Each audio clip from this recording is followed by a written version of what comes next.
All right, welcome to another edition of the Tweet Show Podcast. If you're listening to this episode, we're going to talk some NBA action, what happened last night with this Boston Celtics and the Miami Heat, and maybe do a short preview of what to expect for the Warriors and Mavericks. So, with that being said, let's get started.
Started.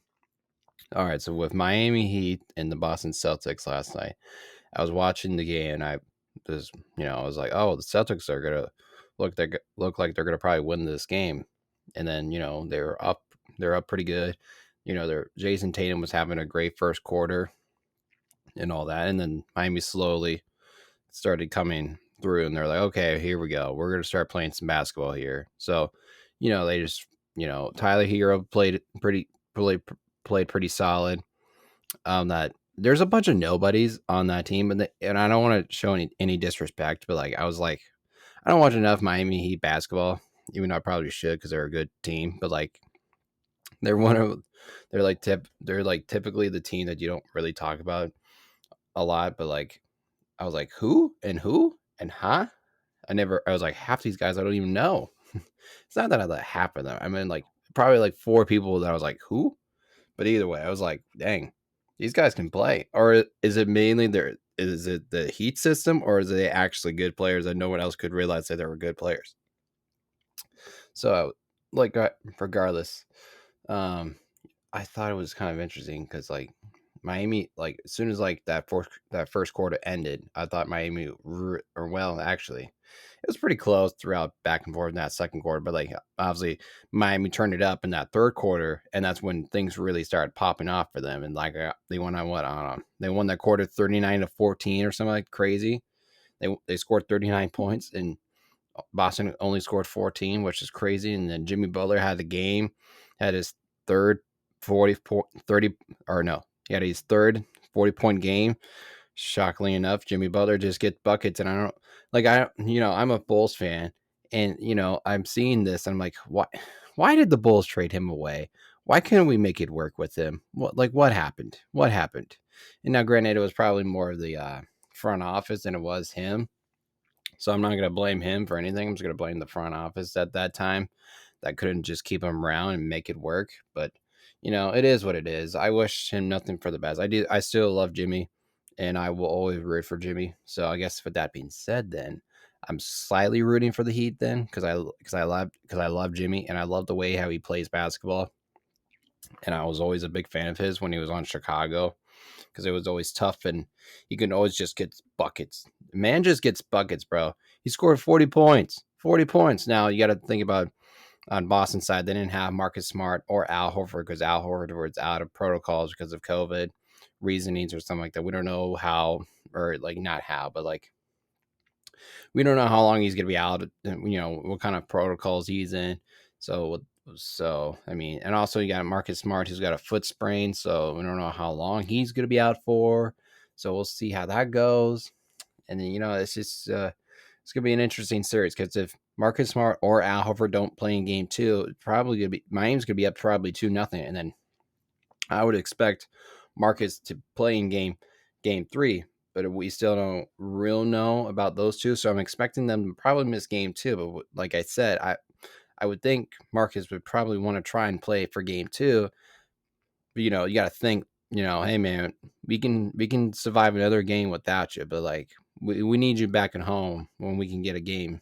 We can win a game at home. So it's definitely not a game 2 is going to be interesting for Boston because if they go down 2-0, it's going to be a tough spot for them. That's for sure.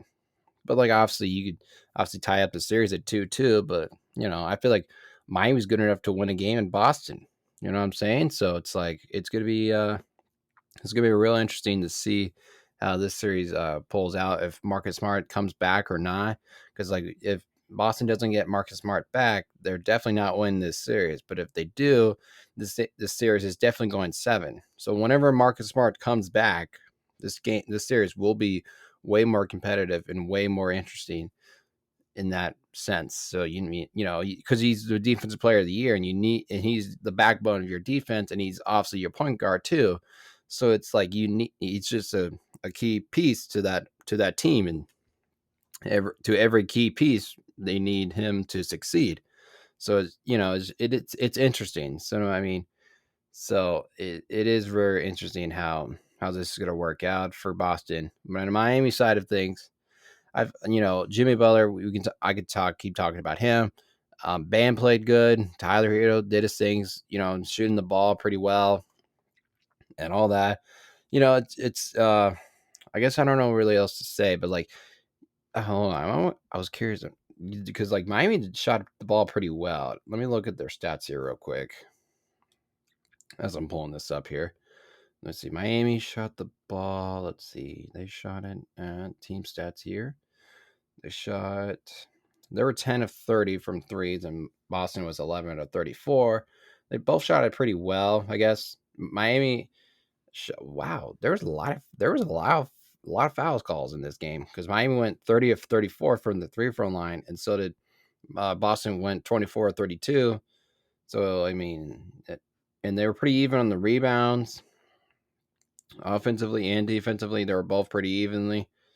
I guess the turnover battle is also pretty even. So I mean, this is a pretty even. I feel like this series is definitely gonna go the long haul. I just don't know. I think it's more just gonna be when is Marcus Smart gonna play in this series? That's gonna be the key factor in all of this for anybody watching this series and like rooting interest.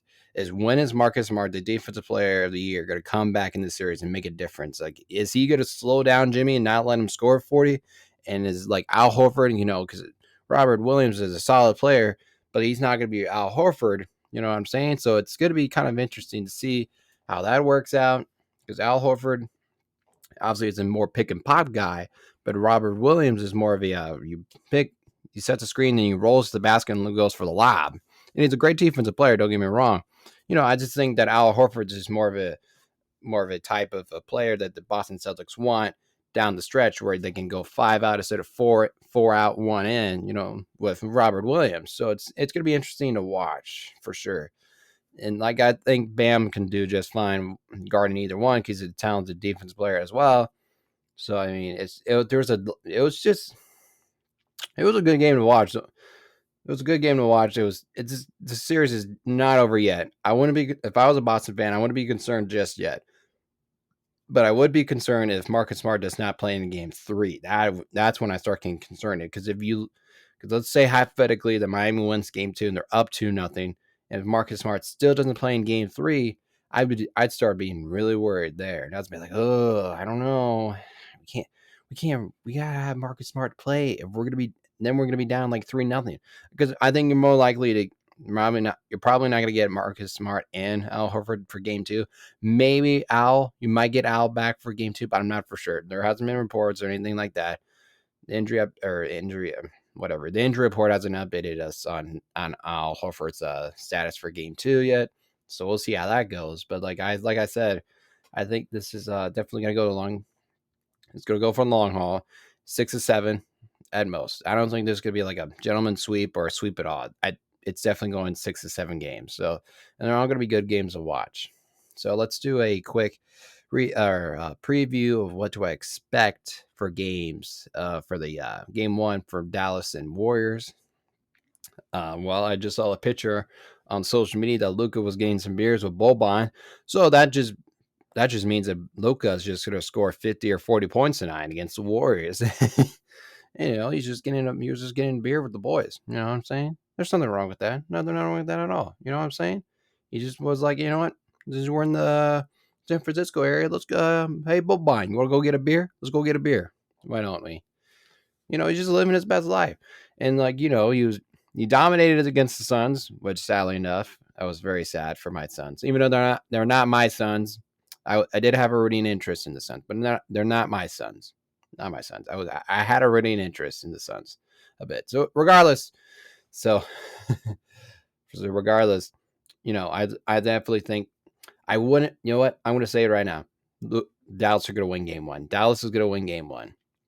Then game two is going to go to Warriors, and we're have this 1-1 series. Then after that, I don't know. I got nothing. But I do think the Mavericks are going to steal game one in Oakland, or not in Oakland, but in San Francisco, where the heck they play at. It's San Francisco. But regardless, I think they're going to steal game one. I truly think so.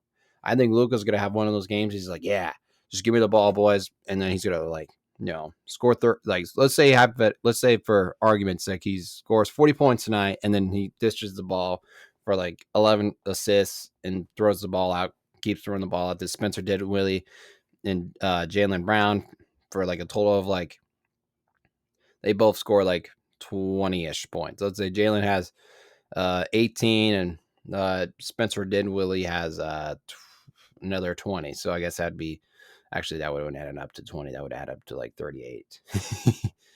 Oopsies. Okay, so regardless of that, so if Luka has 40 and the other two have 30 plus combined, then I think the Mavericks could easily win this game.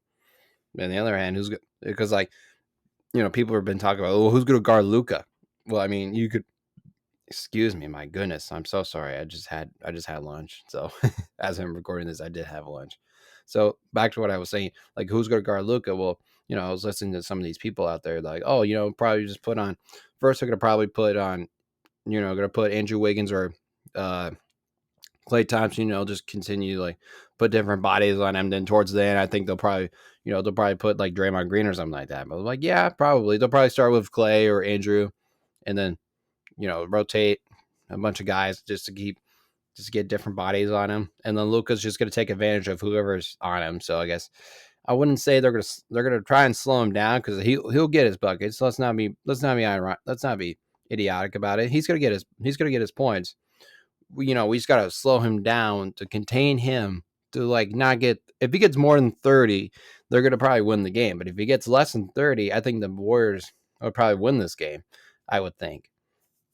Because, if Luka gets less than 30, Mavs are probably not going to win, because you would need Jaylen and Spencer to have great games. You know what I'm saying? And, others would have to contribute and all that. But I think if the Warriors would happen to win, that means that, the lethal three, that Klay, Steph, and Jordan would have to have, monster games from each one of them. So it's it's going to be interesting series, too. I definitely think the Warriors will probably win this series. I just don't know how many games.